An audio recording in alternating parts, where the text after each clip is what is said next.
pouvoir vous accueillir et d'avoir votre témoignage aujourd'hui.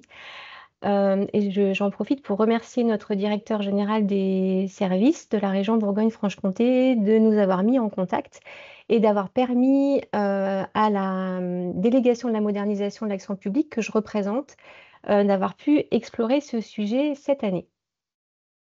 Emmanuel, je vous laisse compléter si vous voulez. En tout cas, merci, et merci Edith de me permettre de participer à cette conférence de la région Franche-Comté. Donc, c'est vraiment c'est un des sujets qui est au cœur de nos réflexions à la ville de Grenoble, parce qu'on est engagé sur la question des transitions. Mais j'en dirai peut-être un peu plus, parce que sur la présentation générale, je ne vais pas m'étendre, rentrer directement dans le sujet. Je vais vous laisser présenter Sylvain Delarue, qui est notre expert, avec qui nous travaillons depuis de nombreuses années sur le sujet, et qui nous a largement permis de progresser collectivement sur cette thématique. Merci. Donc Sylvain Delarue. Sylvain, tu es directeur du cabinet Sidel Formation, tu es consultant en management public et tu es intervenant à l'INET. Je ne sais pas si tout le monde connaît l'INET, c'est l'Institut national des études territoriales, où tu formes donc des cadres des collectivités sur le management dans la complexité et aussi l'approche par la résilience, la transformation des organisations et l'approche par la résilience. Voilà, et c'est toi qui animes, je crois, encore à Grenoble, la formation dont nous parlera Emmanuel. Voilà, c'est cela. Bonjour à toutes et à tous. Merci Edith pour cette rapide présentation. Et tout à fait, voilà, tu as situé un peu ce que je fais. Juste, je réfuterai en début d'atelier le terme d'expert dont Emmanuel m'a marqué. Par rapport à ces thématiques-là, je crois qu'il faut être assez modeste, c'est-à-dire qu'on est tous en recherche, en réflexion. Et moi, ce que je vais présenter aujourd'hui dans les discussions, c'est un point de vue beaucoup plus qu'une expertise. Voilà, juste dire ça. Alors, en guise d'introduction sur ce sujet, messieurs, Emmanuel et Sylvain, je vous proposerai quelques mots et puis après, je vais vous poser quelques questions. Juste pour nos participantes et participants, on va donc faire un entretien, on va dire, pendant jusqu'à peu près 11 heures et puis on gardera une bonne demi-heure pour les questions-réponses.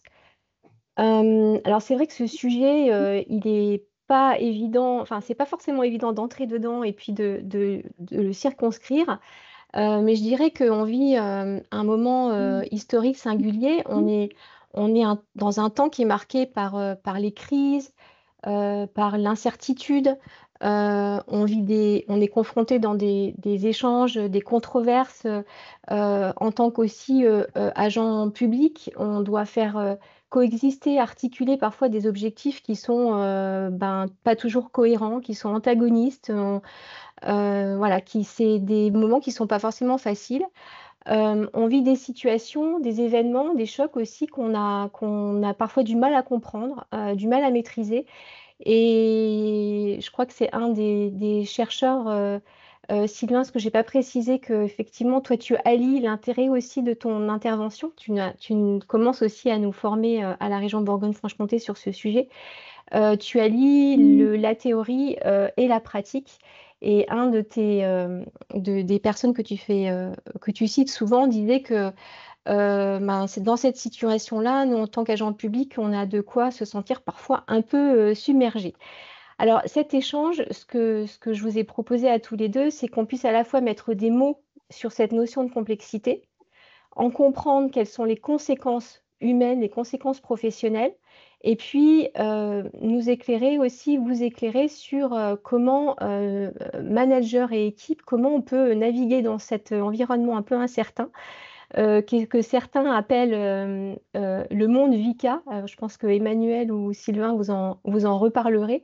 VICA, l'acronyme pour un monde volatile, incertain, complexe et ambigu. Voilà, donc c'est un programme un peu ambitieux qu'on vous propose en 1h30. Notre objectif, c'est de vous apporter quelques éclairages et surtout de vous donner envie d'aller plus loin. Alors, on va commencer par le constat. Et Emmanuel, la première question que sera pour vous, que je vous adresse, c'est que se passe-t-il en fait dans les collectivités et plus largement dans les institutions publiques qui justifient de travailler sur un management soutenable face à la complexité, aux turbulences? Quel regard en fait vous portez sur l'évolution de notre action publique, sur notre environnement professionnel? Et pourquoi vous vous êtes engagé à avoir cette réflexion et cette formation de vos cadres dans votre collectivité? Ben, le contexte tel que vous l'avez présenté, en fait, effectivement, on y est toutes et tous confrontés. C'est-à-dire que c'est une des tendances structurantes et lourdes d'évolution de nos sociétés, c'est que c'est assez bien théorisé sur les questions d'évolution de démocratie qui évolue toujours vers plus de complexité. Donc, là, je vous renvoie aux travaux de Pierre Rosanvallon qui sont très éclairants sur la question. C'est que structurellement, nos systèmes évoluent vers toujours plus de complexité. On a une inflation normative. À chaque fois qu'on identifie un pouvoir, on identifie un contre-pouvoir. On a des instances de régulation. On a des autorités indépendantes. Pour chaque aujourd'hui, on est amené à naviguer et à agir. Le cadre de l'action publique est un cadre qui chaque jour se complexifie. Donc, et c'est pas quelque chose d'une certaine manière sur lequel on peut dire avec une forme de regret en disant que c'était plus simple avant. C'est que simplement c'est l'évolution normale et naturelle des systèmes démocratiques qui évoluent vers toujours plus de complexité. Donc ça devient un paramètre qui est à prendre en compte dans l'action publique. Et imaginer qu'on va réussir à simplifier les choses, c'est en fait et revenir à des dispositifs simples comme on pouvait l'avoir dans un passé qui est mythifié.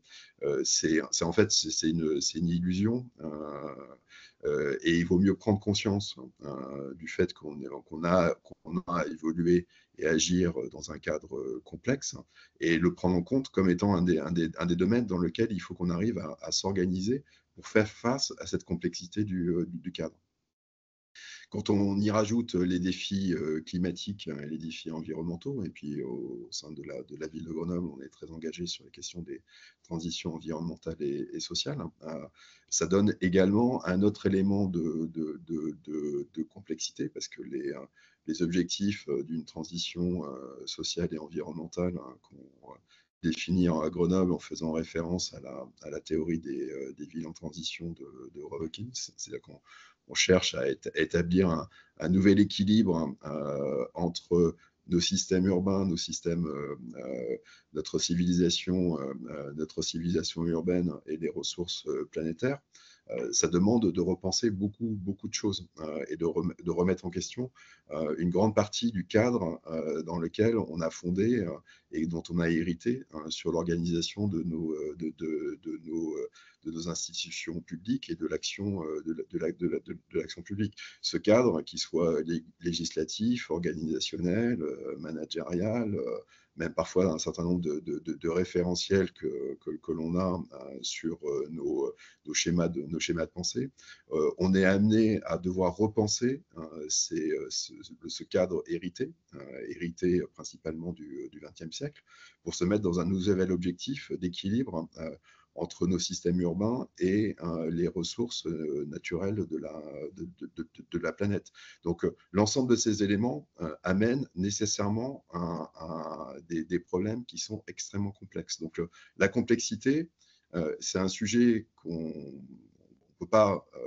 La simplification est une forme de rêve ou de déni par rapport à la complexification du système dans lequel on a à agir. Donc, on a besoin de prendre en compte et de prendre conscience de cette évolution vers une complexification du cadre dans lequel on est amené à agir pour l'intégrer dans notre organisation et voir quelles sont les conséquences que cela peut avoir dans l'action concrète et la façon de pouvoir agir au quotidien et piloter nos équipes.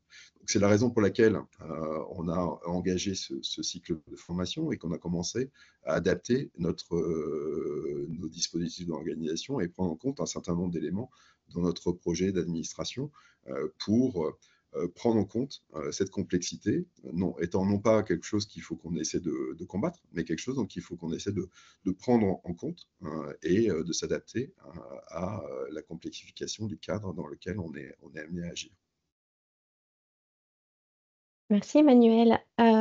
Sylvain, peut-être ton regard aussi sur qu'est-ce qui t'a amené, toi en tant que consultant et formateur, à accompagner des structures publiques sur ce sujet? Quel est ton constat? Tu nous as beaucoup parlé de l'évolution de la commande professionnelle. Alors, donc moi, ce que je vais développer auprès de vous, c'est ce que j'ai pu vivre moi en tant que formateur, puisque je suis formateur en développement managérial depuis maintenant un peu plus de 30 ans et spécialisé dans les institutions publiques depuis une vingtaine d'années. Et je dirais que le point de départ, on pourrait dire qu'au démarrage, moi j'étais un consultant comme tous les autres, c'est-à-dire faisant référence à un ensemble de matériaux, de matériel qu'on trouve dans un certain nombre de bouquins, dans les librairies, sur le management, etc.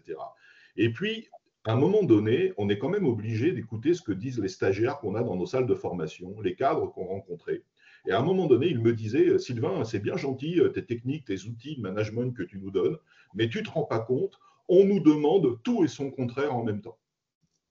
Alors au début, j'avais une façon de recevoir ça en liftant un peu le message qui m'était délivré. Et puis, à un moment donné, je me suis dit, et si c'était vrai, quoi?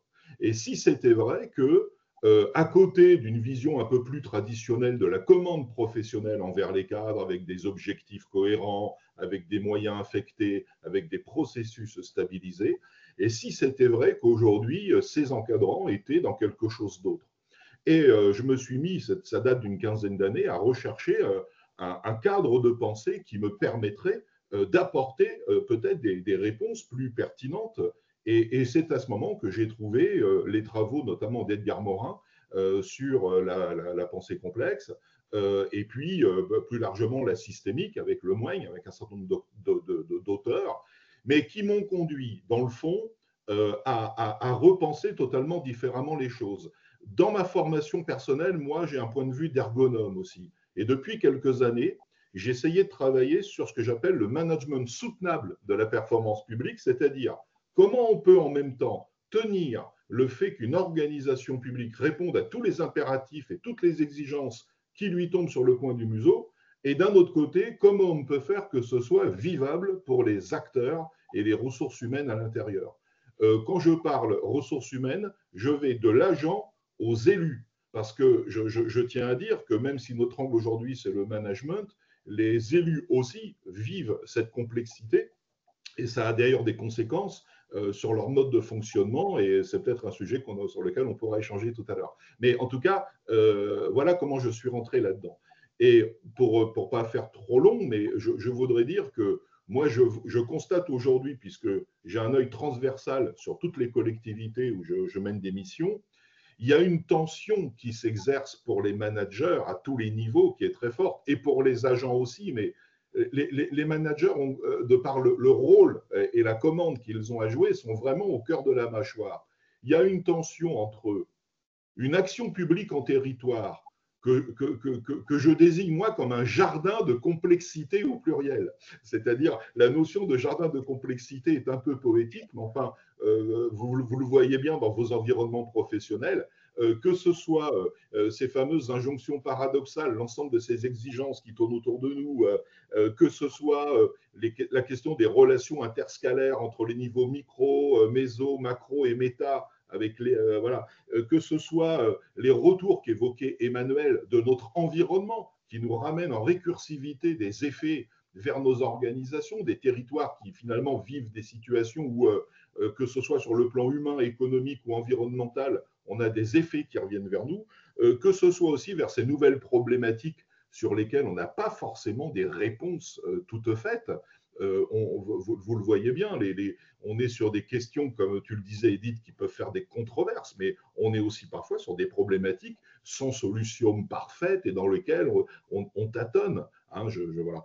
Et tout ça, ça crée une tension par rapport à des encadrements qui ont peut-être été formés dans le moule historique de nos institutions publiques, c'est-à-dire dans le moule rationnel légal.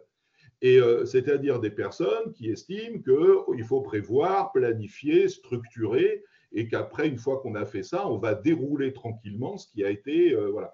Et je dis ça avec beaucoup de bienveillance à l'égard de tous ces cadres que je constate en difficulté. Il y a une tension très forte qui se fait entre les deux, parce que parfois, ils ne se repèrent plus, ils ne comprennent plus pourquoi ça ne peut pas fonctionner comme on l'avait planifié dans le diagramme de Gantt, etc.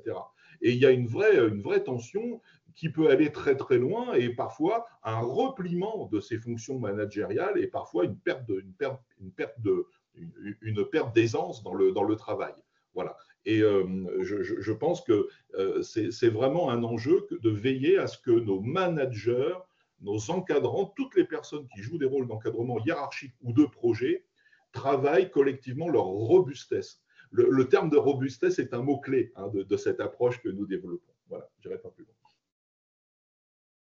Alors, on va un peu avancer sur la notion de complexité. Peut-être nous donner quelques visages de la complexité, essayer de nous faire toucher du doigt les difficultés, les problématiques que vous rencontrez. Alors, ça peut être Emmanuel, vous en tant que DG, mais vos élus aussi ou vos cadres. À quel type de situation complexe vous êtes vous-même confrontés? Alors, on est en permanence, hein, et je pense que c'est des choses qui vont parler à l'ensemble de l'auditoire, c'est que, comme le disait Sylvain, on est en permanence confronté à des situations d'injonction paradoxale. Donc, classiquement, c'est toujours faire plus avec moins sur les questions de moyens, mais aussi sur les questions d'objectifs, que ce soit des objectifs environnementaux ou des objectifs sociaux, ou des contradictions de légitimité entre dans les modes d'organisation, parce qu'on fait de plus en plus de démocratie participative qui peut remettre en question la démocratie représentative. L'introduction de la démocratie participative, par exemple, à la ville de Grenoble, ça a été un élément qui a mis du temps à pouvoir être vraiment intégré par l'ensemble des services et des directions. Maintenant, c'est complètement intégré dans nos processus, mais il y a eu une phase d'apprentissage qui a été très importante sur cette démocratie participative que l'on a à peu près à tous les étages dans le mode de fonctionnement au sein de la ville, que ça va du budget participatif jusqu'au pouvoir d'interpellation à travers le pouvoir de pétition, les chantiers ouverts au public, même des dispositifs de démocratie directe à l'échelle de quartier. Donc le conflit de légitimité entre l'expertise des habitants, ou même, sans parler d'expertise, juste leur demande d'habitants avec celle qui peut être la demande ou la commande des élus qui ont la légitimité de l'élection et de la démocratie représentative, ou la légitimité de l'expertise technique des services. On est en permanence confronté sur des conflits de légitimité dans les différentes prises de décision et la définition des priorités. Quant à un collectif d'habitants, les premiers budgets participatifs que l'on a mis en place à la ville de Grenoble ont été des éléments qui ont été des éléments perturbateurs dans l'organisation des services. Quand des collectifs d'habitants proposaient des choses qui n'étaient pas pensées et qui ont réellement surpris une partie des services. Avec parfois une forme d'adhésion parce que les idées qui étaient proposées étaient intéressantes. Ou c'est des choses auxquelles les services auraient pensé, mais n'avaient pas osé aller jusqu'à une phase de présentation de projets tels que les habitants les ont proposés, ou des choses qui étaient orthogonales avec les conceptions et les philosophies techniques des services. Donc, ce sont des éléments qui ont perturber fortement l'activité des services. Mais maintenant, après avoir s'être approprié, avoir intégrer les différents processus de démocratie participative. Ce sont des choses qui sont vraiment intégrées. Il y a eu une phase d'apprentissage de cette complexité parce qu'on amène une capacité de décision, d'intervention dans le champ de la vie publique qui était nouvelle, qui n'était pas pratiquée. Et c'est quelque chose qui a demandé une phase d'apprentissage, de compréhension de là où étaient les enjeux, d'intégration du sens que cela pouvait représenter pour renforcer l'action publique et le lien que ça permet d'avoir, le lien supplémentaire que ça permet d'avoir avec les habitants. Donc, on est confronté dans beaucoup de situations à des choses qui, au départ, sont perçues et ressenties comme des injonctions paradoxales.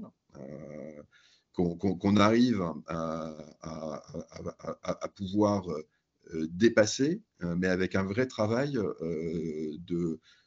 d'appréhension, de prise en compte de la complexité des mécanismes nouveaux qu'on apporte et d'intégration de cette complexité dans l'action des services.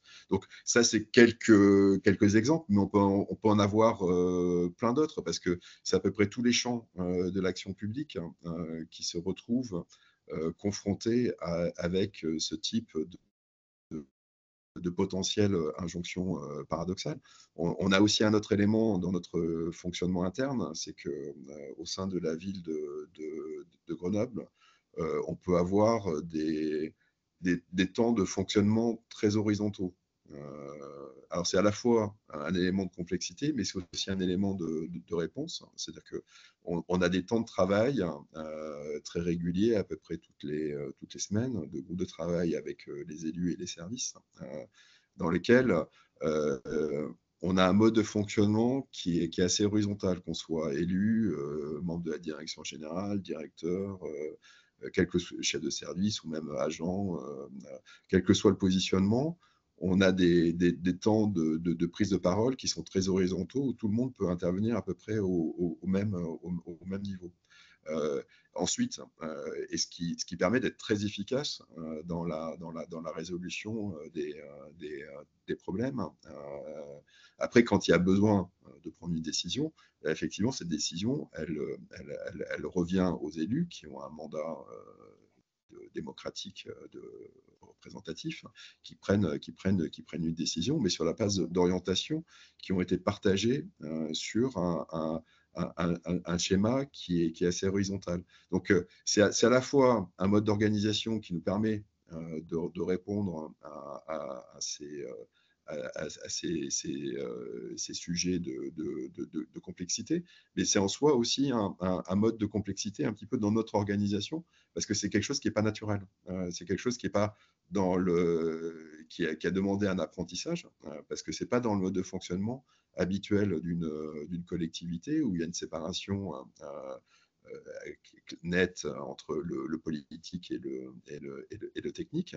Et là, on a des temps dans lesquels, en fait, on intervient de manière assez égalitaire et horizontale, où il n'y a pas de notion de hiérarchie ou de fonction. On est plutôt dans les apports personnels que chacun peut apporter, hein, et de la capacité de chacun à contribuer à apporter des éléments de solution à une problématique. Alors, c'est un mode d'organisation qui est très puissant et qui donne beaucoup de sens et puis de capacité d'implication. Après, il peut être aussi complexe à gérer parce que ça peut converger comme ça peut aussi diverger, hein. Donc, la capacité à faire converger des séances d'intelligence collective, ça demande un petit peu d'organisation et des talents adéquats. mais ça fait partie des éléments qui nous permettent en tout cas, ce sont des solutions qui nous correspondent à nous. Hein, c'est pas forcément transposable partout, hein, mais elles correspondent aux attentes de nos élus et puis au mode de fonctionnement qu'on a mis en place, qui nous permettent de donner des réponses organisationnelles des formes d'adaptation de la collectivité pour gérer cette complexité. Merci. Sylvain, est-ce que tu veux compléter sur les visages de la complexité? Comment tu qualifies la notion de complexité? Quelle définition tu pourrais nous en donner?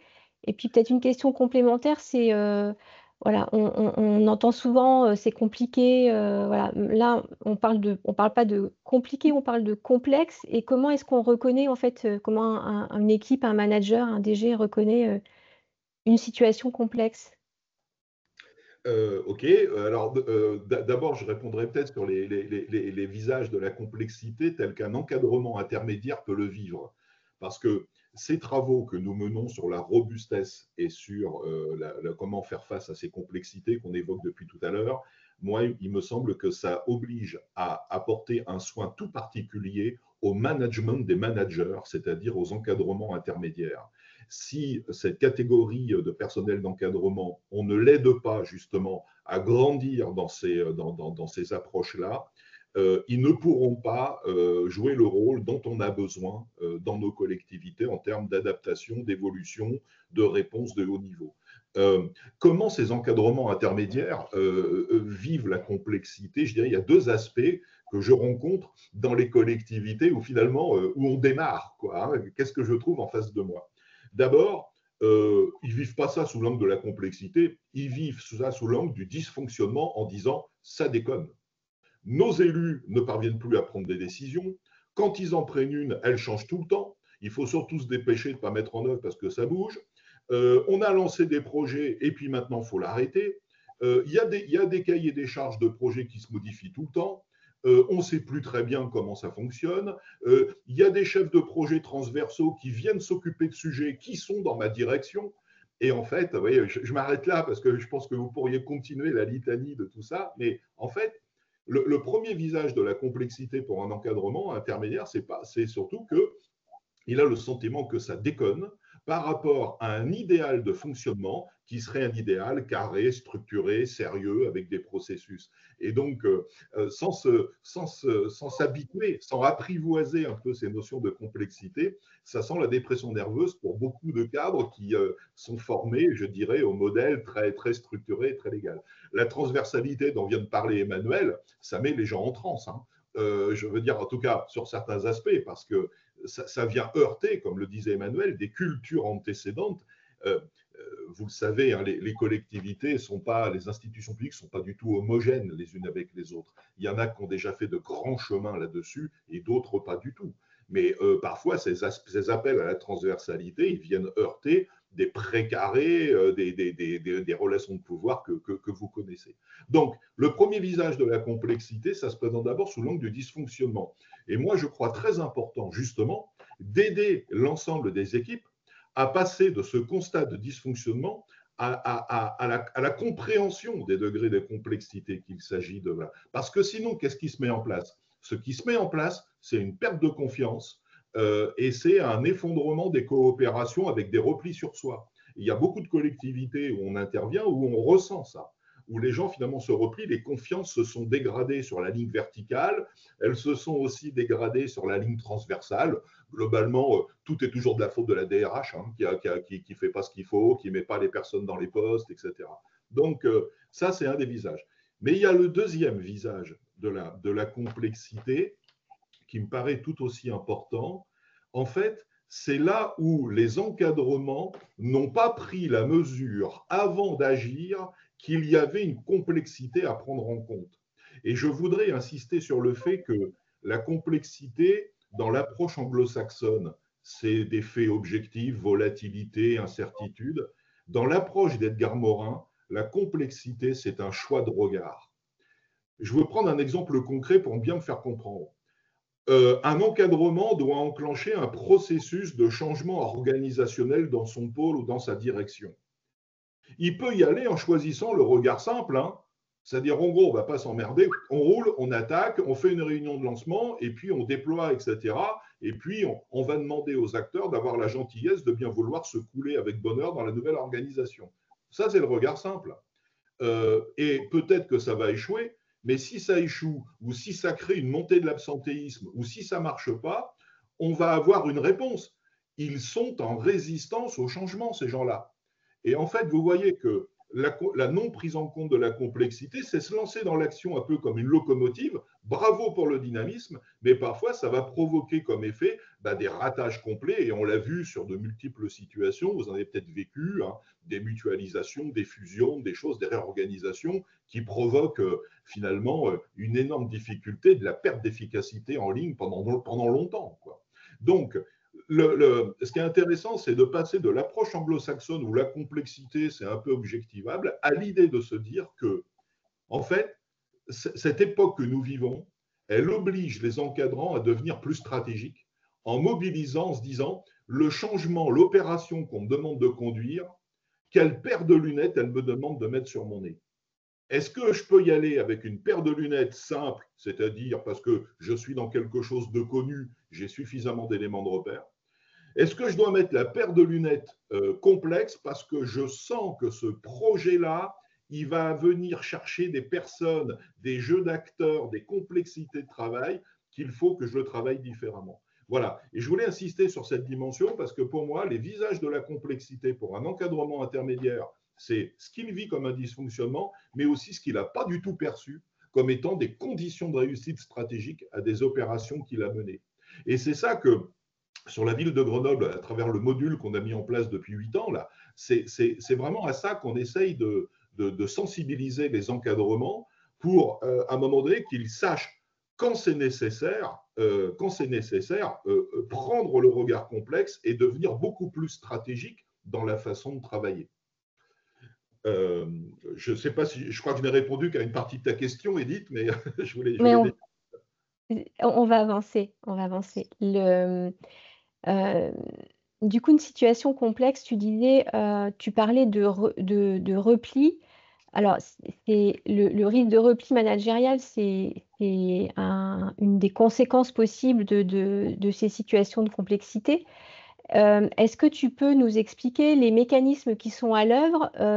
Et d'ailleurs, Emmanuel et Sylvain, la question que vous avez adressée à tous les deux, c'est quelles conséquences en fait vous voyez sur vos équipes? Alors, dans votre collectivité, Emmanuel, les encadrants sont formés, il y a un accompagnement au changement, donc il y a sans doute une maturité qui augmente. Mais quel était en fait au départ, qu'est-ce que vous perceviez au départ avant que les personnes soient formées, comment elles réagissaient à la complexité et quels sont les mécanismes finalement humains qui étaient à l'œuvre?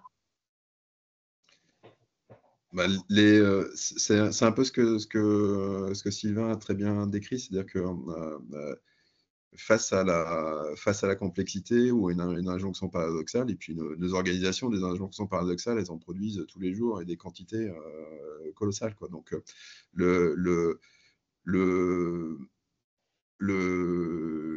risque, c'est le repli, c'est de renvoyer la faute à quelqu'un d'autre, parce que quand on est face à quelque chose qui nous dépasse, il faut qu'on arrive à essayer de trouver un coupable. Et puis dans nos organisations complexes, à partir de quelques milliers d'agents, c'est pas très compliqué de trouver une faille dans telle ou telle procédure, hein, ou dans tel schéma d'organisation hiérarchique pour pouvoir renvoyer la responsabilité à quelqu'un d'autre. On est sur des systèmes qui sont parfaitement faillibles, hein, et qui ont il n'y a pas d'organisation hiérarchique classique qui couvre tous les champs auxquels on est confronté, hein.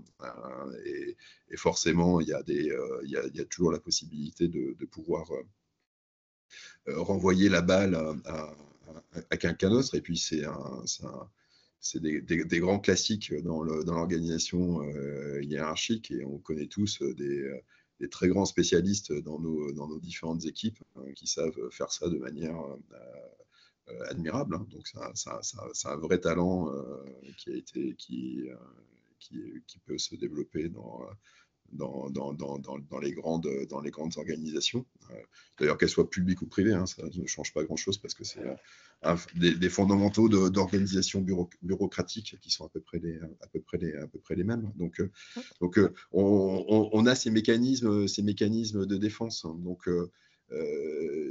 face à ça, effectivement, la formation, c'est un des axes qui permet de l'avantage de la formation, et puis dans organisations qui prennent ça en compte, c'est qu'on part du constat que des injonctions paradoxales, c'est comme les conflits entre les personnes, toutes les organisations en produisent. C'est-à-dire que quelque part, et on est conscient du fait, on ne nie pas cette situation-là.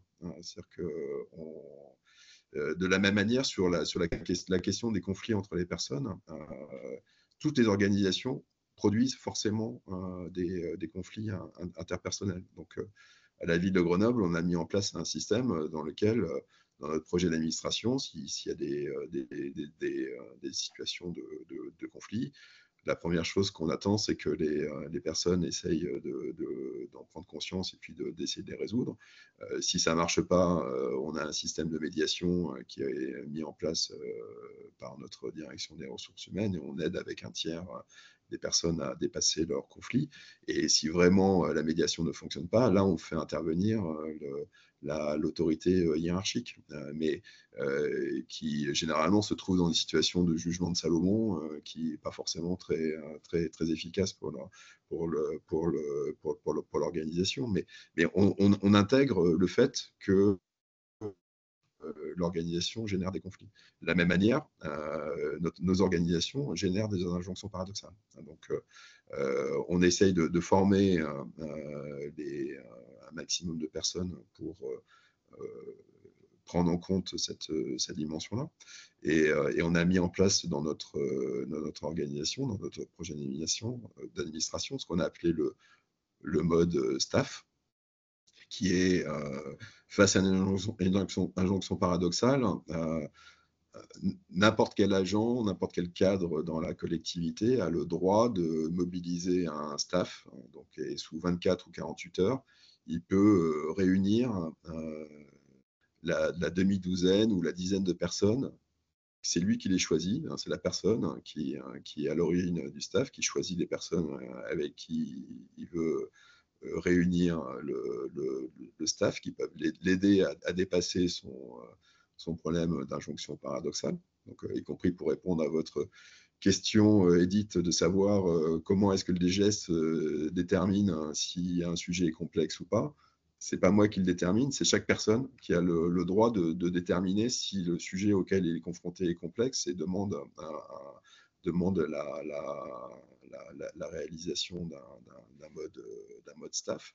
Et dans les 24 ou 48 heures, que ce soit du DGS jusqu'à toute la chaîne d'encadrement, ou au sein de son service ou dans d'autres services, on s'engage, on a un engagement moral de pouvoir se rendre disponible pour répondre à la demande d'un staff, d'un collègue. Ce qui permet d'examiner le sujet, donc avec des techniques d'intelligence collective. On a aussi notre cellule innovation à la ville, elle travaille beaucoup sur les méthodes et les techniques d'animation d'intelligence collective, et les méthodes de réunion qui permettent de pouvoir avoir des réunions efficaces sur ce type de problème. Dans 80% des cas, on arrive à essayer de trouver soit une solution, soit une voie de contournement de l'injonction paradoxale, qui permet de donner un cadre qui est rassurant, qui permet d'avancer pour la personne qui l'a demandé. Et dans 20% des cas qui sont vraiment inextricables, on a au moins un partage collectif de la situation, et on ne laisse pas la personne seule avec son injonction paradoxale. C'est-à-dire que, et on essaye de trouver des solutions qui peuvent être réglées en dehors du staff, mais d'essayer d'apporter d'apporter des solutions. Mais surtout, le choix qu'on a fait d'organisation, c'est de ne jamais laisser un cadre seul avec son injonction paradoxale. C'est-à-dire que le fait qu'on organise une forme de solidarité au sein de... C'est-à-dire que on essaye d'avoir un système de solidarité au sein de la collectivité pour que, comme on produit des injonctions paradoxales de manière collective, on essaye d'y répondre aussi de manière collective. Et on est responsabilisé du sommet de la chaîne hiérarchique jusqu'en bas pour essayer d'apporter des solutions. Donc ça c'est des modes d'organisation qu'on a choisis pour essayer de répondre. Après, c'est pas parfait, hein, mais c'est le choix qu'on a fait au sein de la ville de Grenoble. Et ça, c'est effectivement un des enseignements qu'on a tirés en termes de choix d'organisation, des apports conceptuels dont on a pu bénéficier à travers les formations de Sylvain. Et Emmanuel, vous pouvez nous dire le mode staff, du coup, il y a des réunions staff assez souvent dans la collectivité, et quel est le niveau d'autonomie et vous, qu'est-ce que vous percevez en fait du travail en staff? Est-ce que vous avez des retours? Est-ce que vous avez des demandes des réunions, des personnes qui se réunissent en staff? Alors, on a des réunions staff, personnellement, je dois en faire à peu près une ou deux par semaine. Mais tous les staffs ne demandent pas la présence du Du DGS. DG? Et ça arrive assez souvent. Donc, les retours que j'ai, c'est qu'en fait, c'est devenu un élément un petit peu quand même qui était bien approprié au sein de la collectivité, qui est le dispositif, il est connu comme justement cette soupape qui permet de répondre à ces situations-là. Quand on l'a mis en place initialement à l'instauration du projet d'administration, il y a eu quand même quelques résistances de la chaîne hiérarchique, parce que de cette manière, il y a une partie de la chaîne hiérarchique qui se sent un peu dépossédée de son... mais au final, chaque échelon hiérarchique peut en bénéficier, parce que les injonctions paradoxales, elles peuvent tomber de manière aléatoire, aussi bien sur un directeur qu'un chef de service, que sur un encadrant de terrain, quoi. Donc, le jeu qui consiste à pouvoir les reporter et les faire descendre dans la chaîne hiérarchique, il ne fonctionne pas toujours, quoi. Donc en fait, collectivement, on est plutôt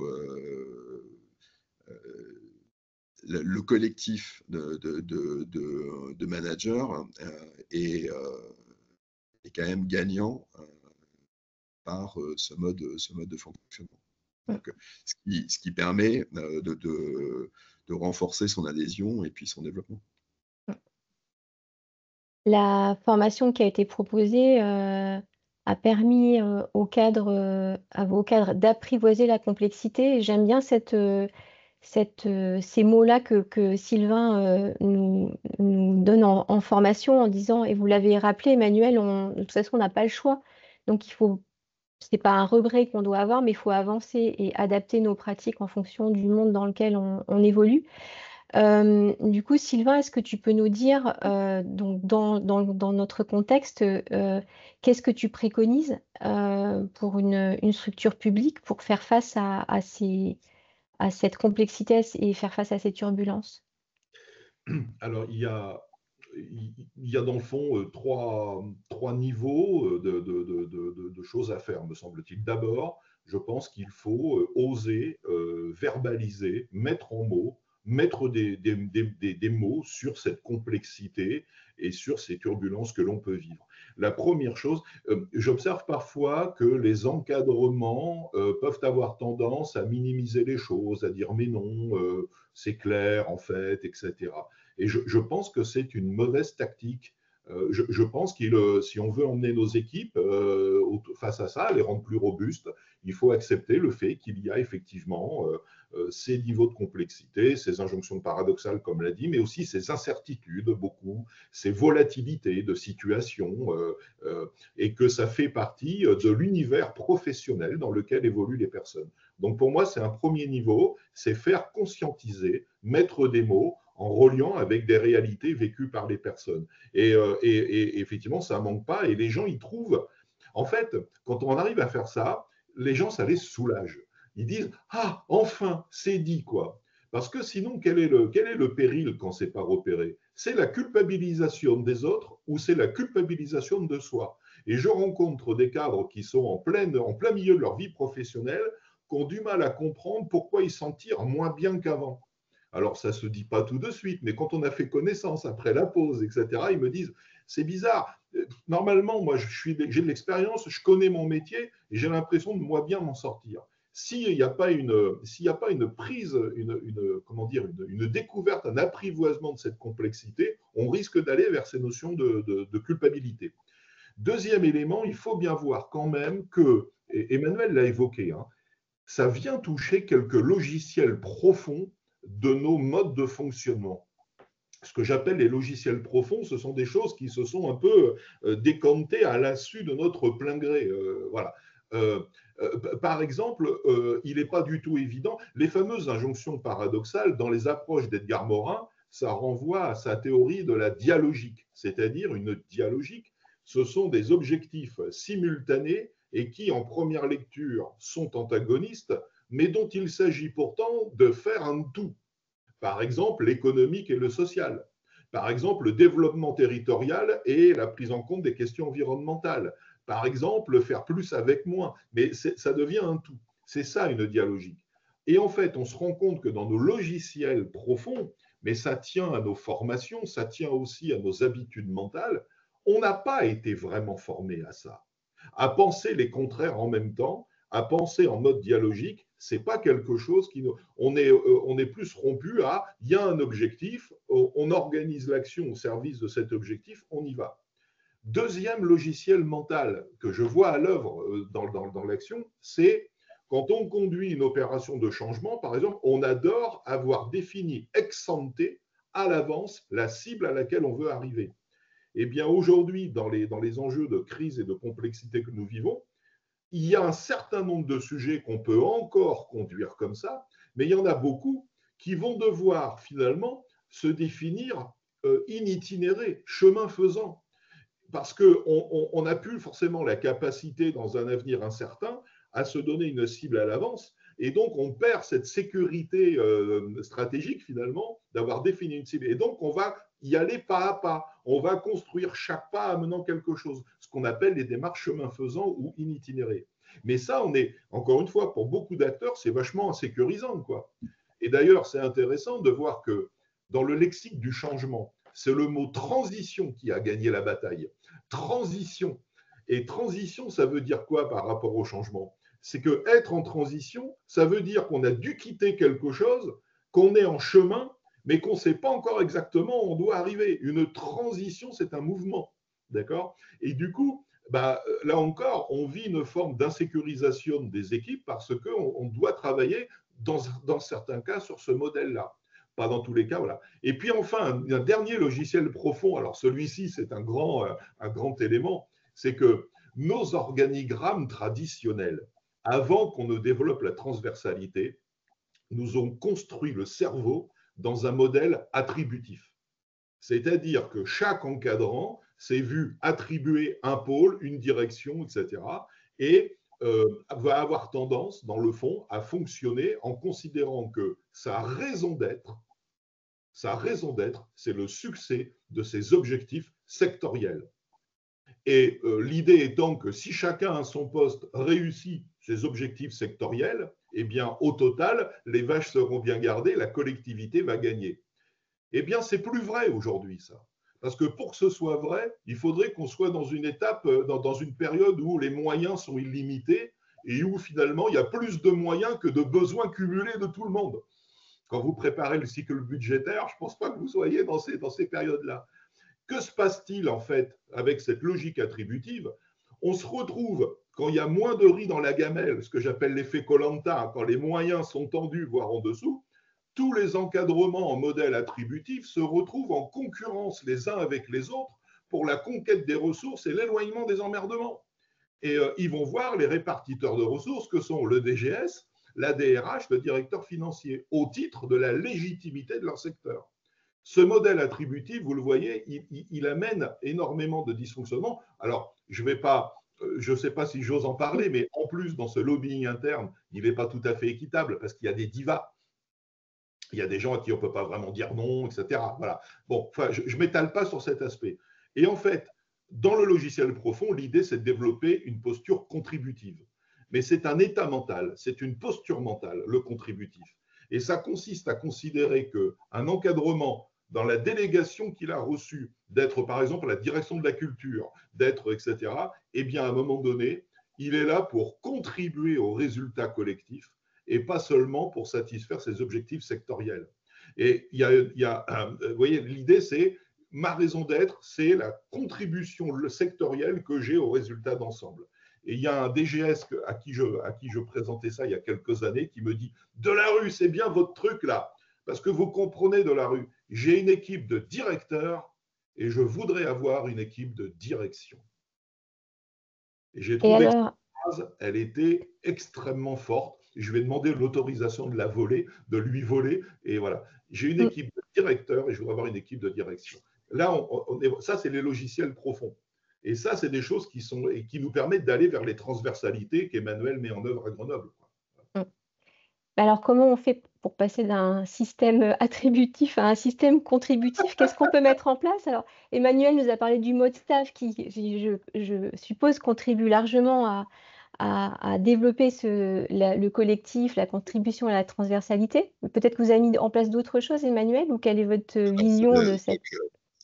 Donc, Sylvain m'ouvre un boulevard, donc Oui. je vais m'engager dessus. En fait, effectivement, alors dans notre projet d'administration, on a intégré dans nos valeurs cardinales la dimension contributive et liée aussi avec en binôme avec les valeurs d'équité. Parce qu'effectivement, un des grands travers de et Sylvain l'a bien décrit, c'est-à-dire que j'irais même un poil plus loin, c'est-à-dire que dans nos systèmes hiérarchiques traditionnels, des organisations qu'on a héritées du XXe siècle, c'est que derrière la notion d'attribution, effectivement, chaque direction en fait, se considère quasiment comme propriétaire de ces il y a entre il y a un léger pas à franchir, mais en fait, on se trouve dans se considèrent comme propriétaires de leur crédit, des moyens qui sont définis qui sont alloués par la collectivité, et on se retrouve effectivement, on peut se retrouver dans des débats budgétaires sur des logiques de défense de précaré et de défense de quasi-propriété de moyens publics qui sont attribués à chacune des directions. Et là, on se retrouve forcément avec les mécanismes défensifs donc, dans notre projet d'administration, on a mis comme une des attentes, une des valeurs qu'on attend de l'administration, c'est la capacité à contribuer à un objectif commun. Et à la ville de Grenoble, le cycle budgétaire est organisé autour de 2 séquences de dialogue de gestion entre les directions opérationnelles et l'ensemble des directions ressources. Et on ne fait pas de notes de cadrage direction par direction. On n'a pas l'équivalent des notes de cadrage ministérielles où Bercy définit les crédits plafonds de chacun des ministères. On définit uniquement un objectif collectif pour l'ensemble de la collectivité. Et chaque direction a un temps qui est préparé en amont et un temps de réunion, de dialogue de gestion avec l'ensemble des directions ressources. Et on regarde comment chacune des directions peut contribuer à cet objectif collectif. Et ça change radicalement l'état d'esprit. C'est-à-dire qu'on ne fait jamais de revue de ligne à ligne du budget d'une direction. La direction, elle est responsabilisée sur l'ensemble de ces lignes et il y a une fongibilité sur l'ensemble des chapitres. Et elle a une commande politique. Il y a un lien, une forme de binôme entre chacun des adjoints, des adjointes et directeurs, directrices. Il y a une commande politique. On essaie de regarder comment cette commande politique peut être réalisée au mieux, comment elle contribue à l'effort global de la collectivité. Et les 2 temps de dialogue de gestion qui servent notamment à la préparation budgétaire pour le dialogue de gestion d'automne sont organisés autour de cette dimension-là. Il y a une note de cadrage globale budgétaire qui est établie au courant de l'été et ensuite des dialogues de gestion qui sont organisés entre chacune des directions opérationnelles et les directions ressources.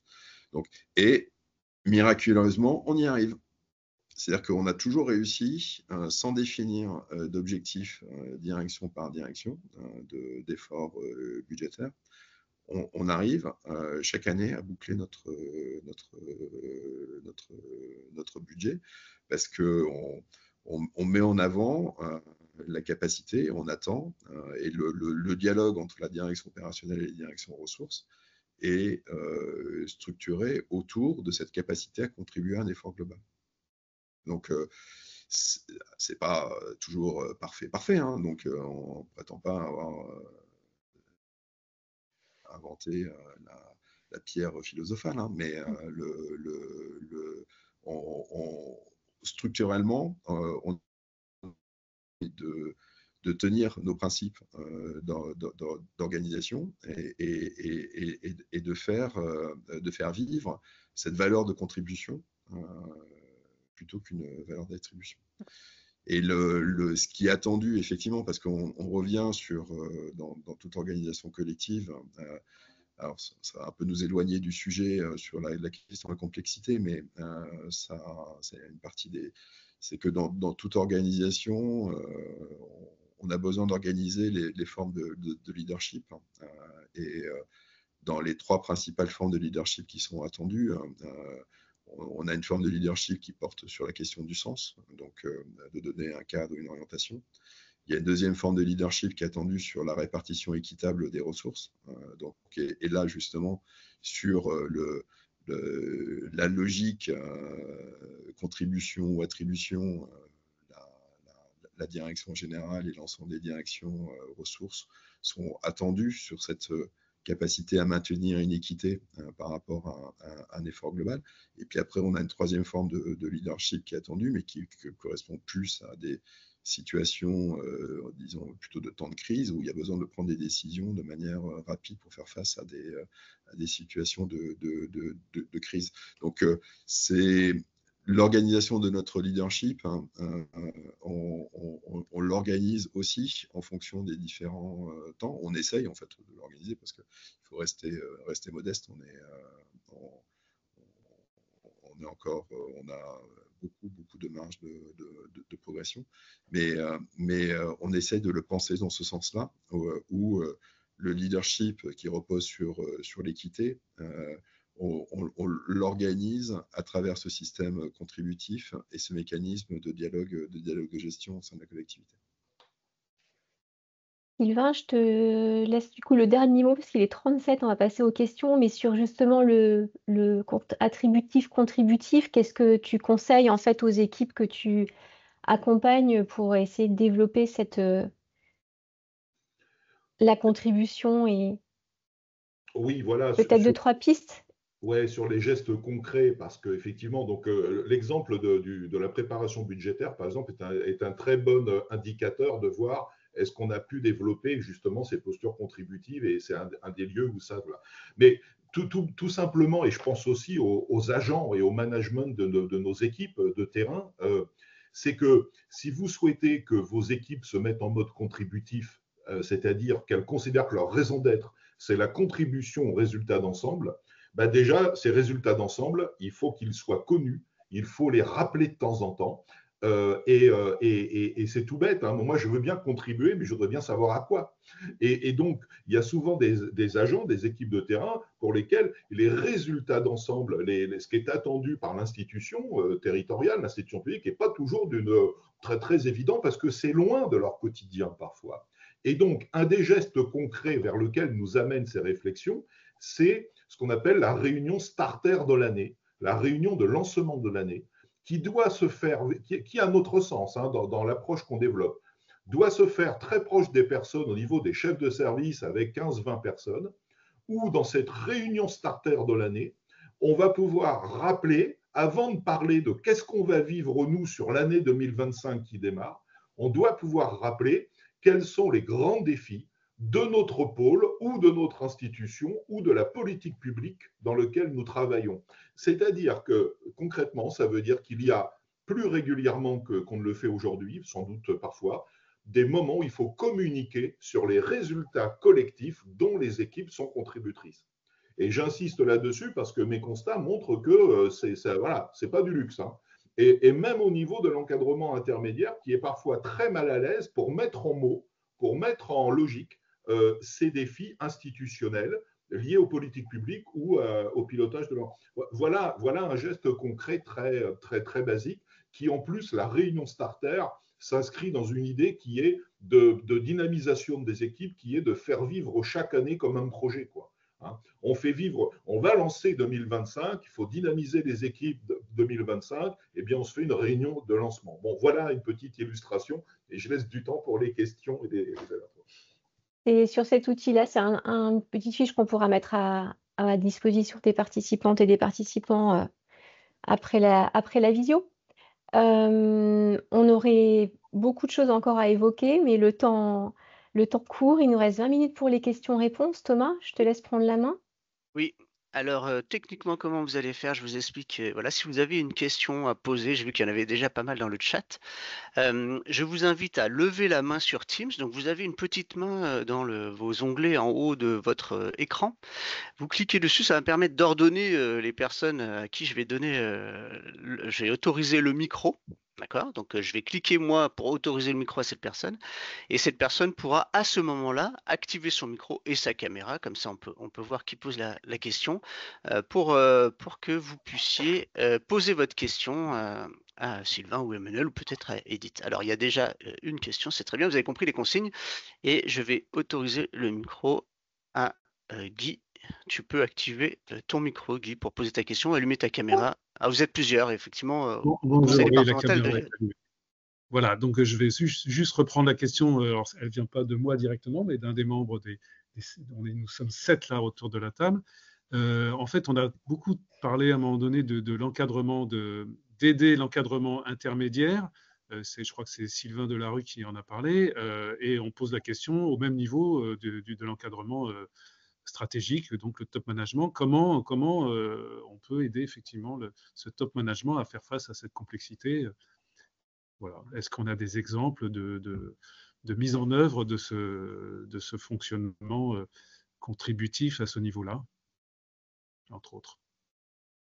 Du coup, je pense que vous pouvez peut-être répondre tous les deux à la question. Emmanuel, comment ça se passe chez vous? La première, c'est que, en tout cas, à la ville, les cycles de formation, ils sont pour tout le monde. Hein. C'est-à-dire que tous les niveaux des cycles de formation qu'on fait avec Sylvain, ils concernent tous les niveaux hiérarchiques. On ne fait pas de distinction entre les différents niveaux hiérarchiques. Et j'ai notamment de nombreux directeurs qui me font des retours, les nouveaux qui arrivent à la ville, hein, qui sont enchantés par ce cycle-là. Ensuite, sur le niveau du top management, c'est vrai que nos mécanismes hiérarchiques faisant qu'on a une forme de concentration des problèmes, plus on remonte donc par nature, plus on est dans au sommet de la hiérarchie, plus on est confronté à devoir, en tout cas la fréquence d'injonction paradoxale est à peu près proportionnelle ou inversement proportionnelle au niveau hiérarchique. Donc, ce qui fait que effectivement le besoin de formation ça s'impose aussi, et ça fait partie aussi des compétences qu'on a à développer dès qu'on est sur des positionnements de management stratégique dans n'importe quel type de collectivité. Donc, ça fait partie aussi des critères un petit peu de sélection de compétences de nos managers et d'accompagnement des managers qui sont en place, quoi. Je voudrais compléter ce que dit Emmanuel par le fait qu'actuellement, on mène plusieurs missions de ce type-là qui renvoient à votre question, Guy. Et en fait, il s'agit déjà de faire en sorte de travailler sur le CODIR. C'est-à-dire, est-ce qu'on a un comité de directeur ou un comité de direction? Et pour faire ce travail-là, c'est un travail, par exemple, sur mais à quoi ça sert un CODIR? Alors, je suis un peu provocateur quand je dis ça, mais dans le fond, qu'est-ce que ça doit produire? C'est redevable de quoi devant qui un CODIR? Et l'idée, c'est de travailler sur une boussole commune des membres du CODIR. Parce que dans un CODIR autour de la table, on a tous les cadres, les directeurs qui sont là dans leur responsabilité, voilà, qui assument leur rôle. Mais ce CODIR, je me rappelle d'un cadre qui me disait « Mais Sylvain, quand tu parles du CODIR, tu parles de la réunion du vendredi matin ?» C'est-à-dire que le terme CODIR renvoyait à la réunion du vendredi matin et pas du tout à l'entité stratégique qui pilote la vie entière de l'administration. Et du coup, c'est ça qu'on doit bâtir, et en se disant, mais finalement, c'est quoi un CODIR et à quoi ça doit répondre? Donc, il y a un travail de conscientisation en prenant en compte cet environnement turbulent dont on a parlé depuis tout à l'heure. Un CODIR, il y a un mandat donné à un CODIR qui doit exister comme un collectif stratégique, sans que ça atténue complètement les rôles des uns des autres et du DGS, mais il y a vraiment animé les choses comme ça. Et pour ça, c'est un travail d'accompagnement pour le développer, quoi. Et je dirais porté évidemment par le DGS ou la DGS, évidemment. Hein, c'est le ou la DGS qui est l'animateur finalement de ce processus. Okay. Prochaine question, Céline, tu peux activer ton micro et poser ta question. Oui. Bonjour, déjà merci pour ces interventions fort éclairantes. Alors en complément de la question de Guy, moi j'aimerais tirer du coup même question, mais d'une part pour les élus que vous avez cités comme acteurs à côté, et puis vous parliez de l'encadrement intermédiaire et donc des CODIR, des équipes de direction, mais quid aussi des agents et des agentes sur le terrain?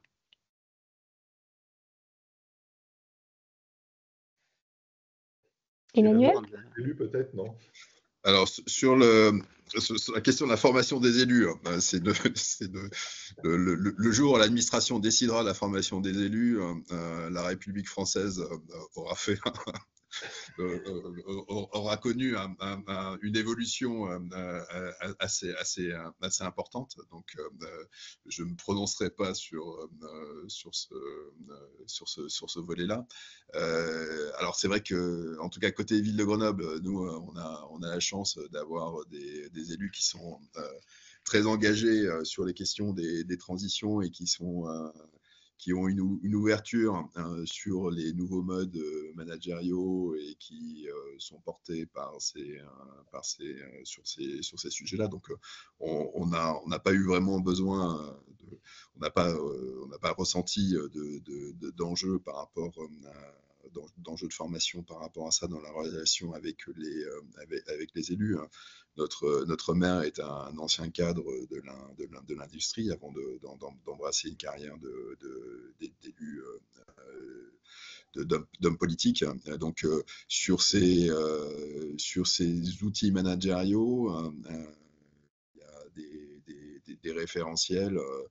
C'est d'ailleurs avec un échange avec lui qu'on commencé à travailler sur les modes d'organisation, parce qu'il était très intéressé par ça aussi, sur la gouvernance explicite ou l'holacratie qu'on expérimente dans un certain nombre de services et de directions. Donc nos élus ont une vraie appétence sur le sujet.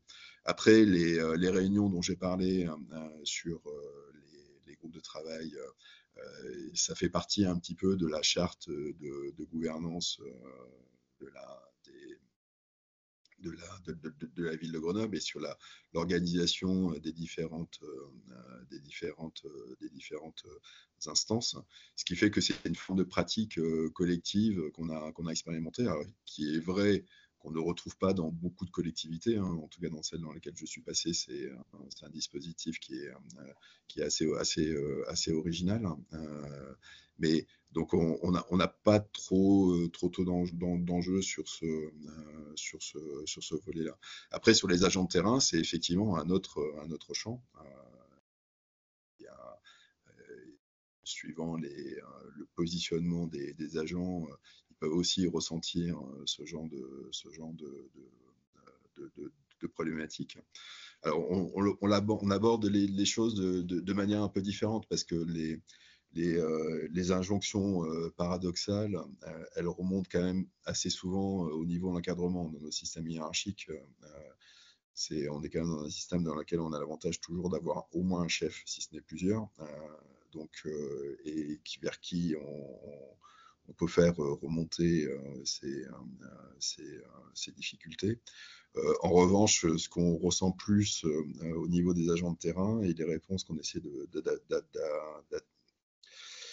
d'adopter, c'est de travailler aux mutations qu'on va avoir dans un certain nombre de métiers. Notamment, on a engagé un protocole de redirection, des protocoles de redirection sur les métiers, notamment sur le métier de jardinier, qui nous permet de travailler en fait avec l'ensemble des agents sur qu'est-ce que ça va vouloir dire d'être jardinier à la ville de Grenoble en 2040 ou en 2050, quand le climat ne sera pas le même, qu'on aura besoin beaucoup plus, on aura, je l'espère, réussi à revégétaliser beaucoup d'espace pour s'adapter, pour préparer l'adaptation au réchauffement climatique. Sinon, on aura très très chaud si on ne réussit pas cette transformation. Et ça va complètement modifier, transformer les métiers, les attendus des métiers d'agents de terrain, comme les jardiniers qui accompagnent nos espaces verts. Donc, on essaye plutôt de travailler sur ces méthodes-là, sur des protocoles de redirection. On essaye de travailler avec les agents sur leurs attachements, sur les choses qui sont pour eux vraiment importantes, essayer de voir comment eux perçoivent les mutations, et essayer de travailler sur la transformation de ces métiers. Donc, je réponds un peu à côté de la question, mais le choix qu'on a fait, c'est plutôt celui-là, en fait. Pour compléter peut-être la réponse d'Emmanuel, pour les agents, nous, on a un angle qu'on croit important, c'est la notion de fierté professionnelle. C'est-à-dire, on considère qu'un agent de terrain, dans son travail, faut qu'il ressente un certain degré de fierté professionnelle pour être convenablement engagé dans son travail, être impliqué, le prendre en charge de façon sérieuse, etc. Et cette notion de fierté professionnelle, elle passe par le fait de toujours considérer qu'on fait du travail propre. Sauf que ce travail propre, les référentiels changent. Et que donc, faire du bon travail, les référentiels changent. Ça rejoint ce que dit Emmanuel sur la prospective métier, mais ça veut dire qu'il faut qu'on pousse les personnes à avoir des conceptions dynamiques des règles de l'art du métier. Vous avez sans doute vécu ça en management, où vous avez des personnes en face de nous qui, en toute bonne foi, disent « mais c'est pas comme ça qu'on fait, c'est pas comme ça que j'ai appris mon métier, etc. » Et ils brandissent les règles de l'art du métier comme un bouclier par rapport aux transformations. Et en fait, les règles de l'art du métier, on en a tous besoin, moi-même, tout le monde, sauf qu'il faut qu'on accepte que ces règles de l'art, elles sont dynamiques et elles ne sont pas statiques. Il ne faut pas que ce soit une muséographie. Et donc, comment on peut faire ça? Eh bien, justement, à travers ce que décrit Emmanuel, un travail sur les prospectives métiers, sur les évolutions de contexte. Et quand on met des agents en réflexion là-dessus, ils rentrent vraiment dans le travail de réflexion. Hein. Toutes les occasions que j'ai pu avoir de faire réfléchir les personnes, si depuis 10 ans, quelles sont toutes les évolutions autour de vous, comment ça interroge vos métiers, les gens, ils enclenchent assez facilement sur la réflexion. Et donc, ça leur permet finalement d'ouvrir un peu leur chakra, si je peux utiliser ce terme, et d'être plus robuste finalement par rapport à ça. Bon, sur les élus, sur les élus, je dirais simplement que tout va dépendre beaucoup. Il faut que ce soit porté par le premier ou la première élue, quoi. C'est-à-dire que essayer de développer la dimension, parce que c'est vrai que les élus sont souvent aussi organisés en modèle attributif. Hein. Et j'ai vu parfois des élus dire à leur cadre, non, dans le cycle budgétaire, qui eux étaient en contributif, les élus disaient, non, mais lâche pas là-dessus, lâche pas là-dessus, lâche pas là-dessus. Donc, en fait, pour développer la dynamique contributive au niveau des élus en charge, il faut que ce soit porté évidemment par le premier élu. Et je me rappelle d'une commande qui m'avait été faite il y a quelques années sur comment on fait dans une interco pour que les élus qui font partie de l'assemblée communautaire se positionnent comme des élus communautaires et pas comme les élus représentants de leur commune dans l'assemblée. Donc vous voyez le challenge. Voilà. Mais c'était un président qui avait porté ça. Et on avait pu travailler, mais il fallait que ce soit porté par une conviction forte. Thomas, est-ce qu'on a d'autres mains levées? Non, Sinon, il on n'y a a pas d'autres quelques mains questions levées. dans le Oui. chat sur le staff, Tu veux les des relayer? exemples de sujets ou comment ça s'organise. Je sais pas, je crois qu'il y a plusieurs personnes qui ont Il y a posé. 3 questions que j'ai. Alors, il y en a qui ont été un peu répondues depuis, on va dire. Il y a des questions, allez, je prends celle au hasard, mais l'animation, la méthode d'animation peut-être de ces réunions de staff, parce que la personne, hein, donc Guylaine Martineau, la question c'était, sont-elles animées sous un angle de co-développement? Je ne sais pas si vous connaissez la méthode en tout cas, mais est-ce qu'il y a des méthodes qui marchent mieux, qui est appliquée, peut-être plusieurs méthodes? Ou est-ce que vous avez créé une méthode staff Oui, créer une méthode. d'animation? Non, on n'a pas créé de méthode staff d'animation. On s'adapte à chaque type de problème. Bon, moi, je peux parler des réunions staff. Les autres, évidemment, je ne les vois pas. Mais en fait, le porteur du staff expose son problème et puis de manière assez spontanée, on essaye de voir comment est-ce qu'on arrive à le résoudre. Hein. Donc, on en a fait un juste ce matin à 8 heures. On a une législative partielle à organiser. Il y avait des positions qui étaient contradictoires entre différents services et différents.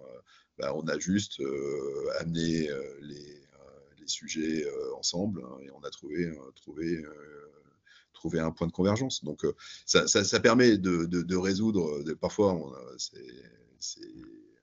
on a l'impression de réinventer l'eau tiède, hein, mais c'est juste le fait qu'on s'autorise à avoir ce mode dans lequel on réunit les bonnes personnes pour résoudre le bon problème dans un délai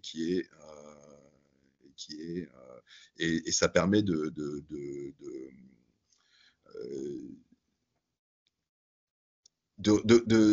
résoudre quasiment à la source un certain nombre de conflits ou de situations d'injonctions paradoxales que si on laisse traîner et s'amplifier et qu'on ne résout pas immédiatement, deviennent ensuite un peu ingérables.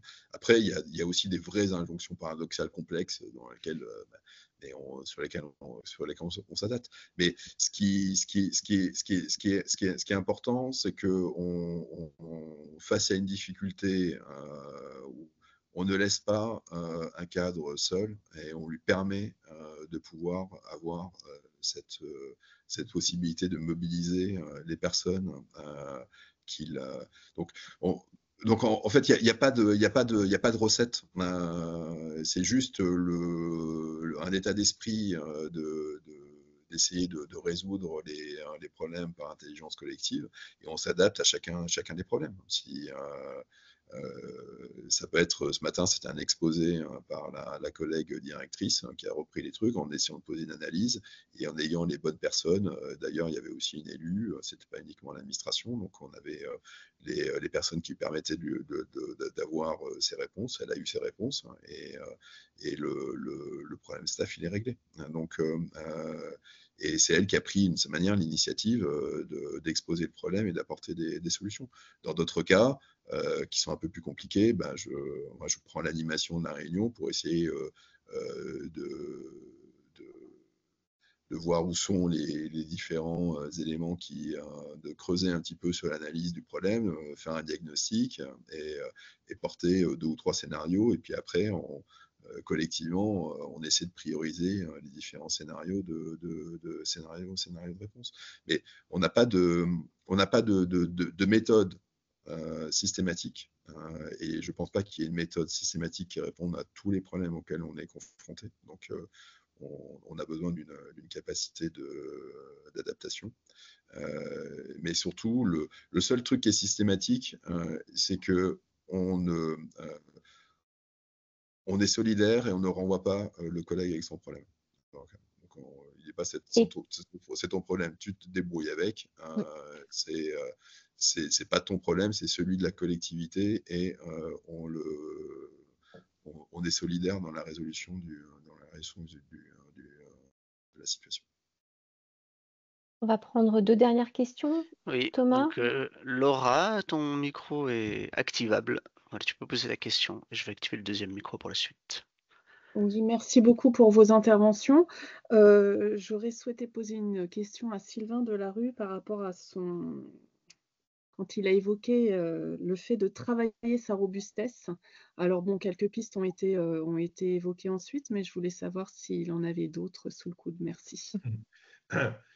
Oui, alors travailler et développer la robustesse, c'est une question à la fois individuelle et collective, mais l'idée fondamentale, c'est de la travailler avant que d'en avoir besoin. C'est-à-dire, en gros, ça renvoie à l'idée d'avoir un management préventif. Je fais très court. Hein. Voilà, je vois dans le chat, visio d'Olivier Amand, effectivement. Voilà. Ça se travaille avant. C'est-à-dire que dans le fond, si on se dit que de toute façon, dans notre vie professionnelle de personnel d'institutions publiques, on va vivre des turbulences, etc., on se dit comment on peut se préparer par avance pour être moins mis en difficulté et affecté quand ces situations-là vont nous arriver. Et ça renvoie à l'idée que pour les managers, de quelque niveau que ce soit, il y a un management préventif.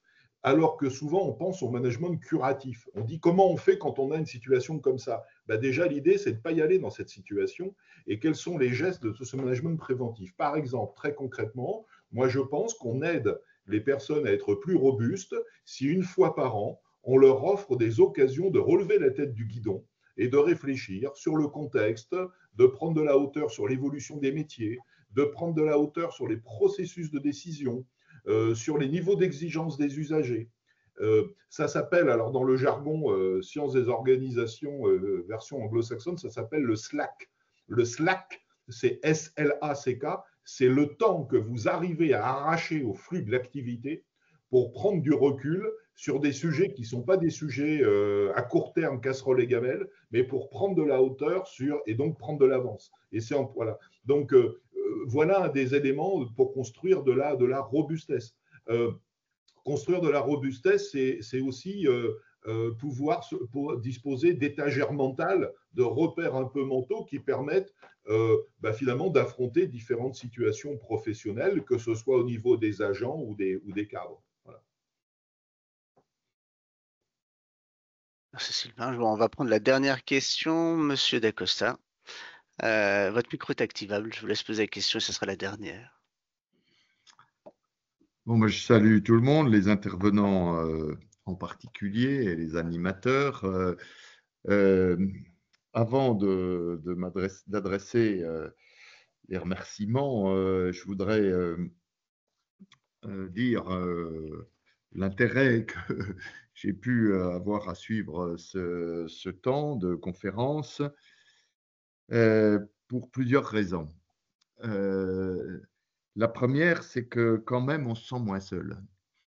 parce que la collection des injonctions paradoxales, des impasses, de l'absence de sens, enfin, etc., c'est ce qu'on entend quand même à peu près souvent et contre lesquels on tente de lutter pour essayer justement de donner du sens, d'éviter les conséquences des injonctions paradoxales, tout au moins essayer de réduire leurs effets. On sent moins celle parce que dans ce que vous nous exposez, ben, on s'aperçoit que, que vous les vivez également, à la fois dans l'analyse du consultant et à la fois dans le vécu de mon collègue à Grenoble qui, pour nous, nous paraît très en avance sur l'ensemble de ces sujets. Donc, il y a encore du vécu là-dessus. Et donc, ça me semble assez important. Et ce que je retiens quand même comme message, c'est que vous êtes plutôt des judokas par rapport à la situation, en essayant de faire ce constat qui est là, que la complexité elle est présente, elle ne va pas s'arranger, que les différentes contre-indications existent et qu'il faut plutôt faire avec et trouver les postures qui vont permettre d'en limiter les effets sur un collectif de travail et sur un collectif d'encadrement. Donc voilà, merci pour cet élément et qui traite en fait d'un terme qui est celui de la solitude. Et je le retiens aussi dans les propos des intervenants et notamment d'Emmanuel dans son activité professionnelle courante.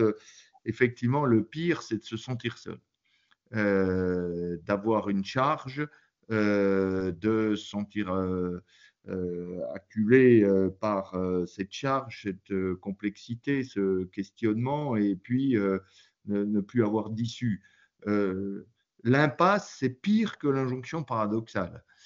C'est le stade après l'injonction paradoxale, et on est d'autant plus dans une impasse que on a le sentiment d'être seul, de ne pas avoir d'appui, de ne pas avoir de capacité à porter une logique d'intelligence collective.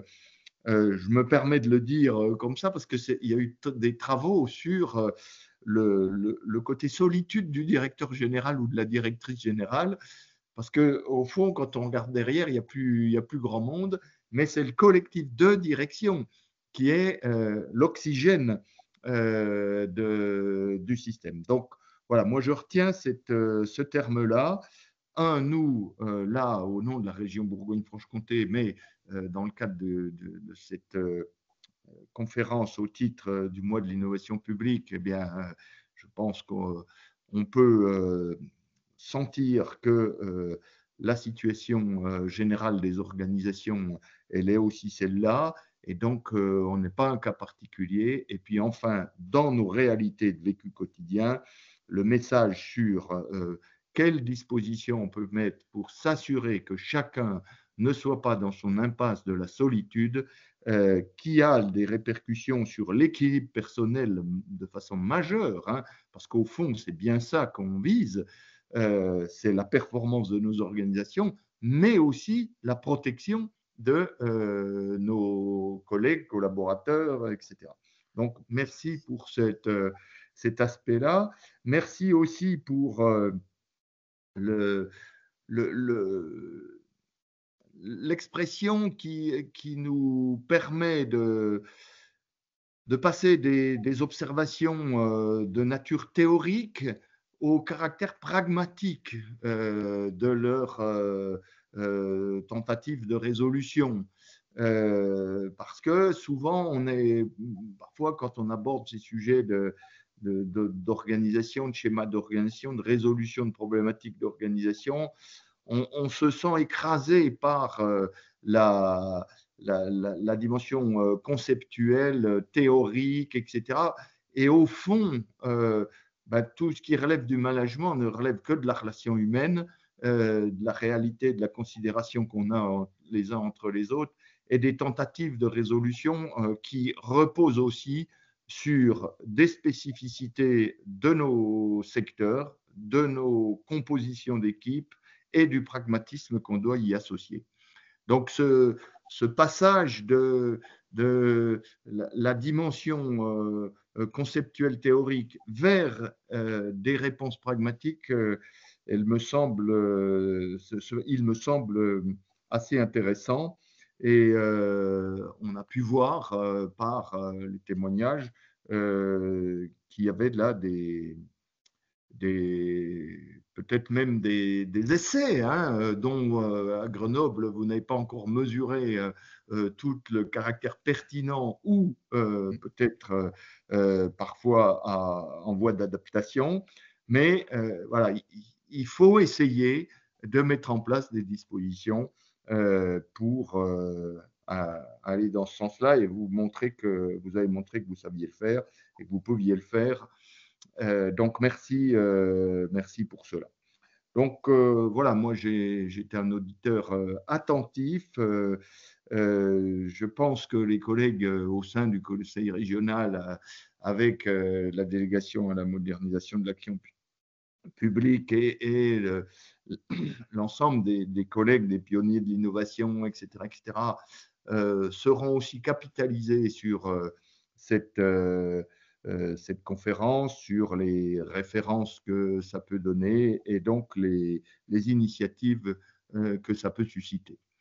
Voilà ce que je me permettais de dire et de partager en adressant évidemment des remerciements très chaleureux à nos deux intervenants principaux. Merci, Monsieur Lacosta. On va s'arrêter là. Juste, il y avait une question sur des supports. On pourra vous envoyer quelques supports, quelques petites fiches, je le rappelle, aux personnes qui sont inscrites à cette visioconférence. Et Monsieur Lacosta parlait de capitalisation. Donc, c'est enregistré et le replay sera disponible. Et vous pourrez en faire la publicité auprès des collègues qui n'étaient pas présents ou qui n'ont pas pu venir aujourd'hui pour pouvoir revoir cette visioconférence ainsi que les 5 autres qui seront proposés lors du mois d'innovation publique. Voilà, il y a un vaste programme, il y en a une déjà cet après-midi et puis après elle s'étale journée après journée jusqu'au 19 novembre. Merci beaucoup, merci à Edith qui a animé ce temps avec les deux intervenants. Merci à toi, Thomas. Merci beaucoup à Emmanuel et à Sylvain. Les échanges étaient très riches, ça fait plaisir. Puis voilà, on a vraiment, comme l'a dit M. Lacosta, apprécié votre intervention, vos interventions.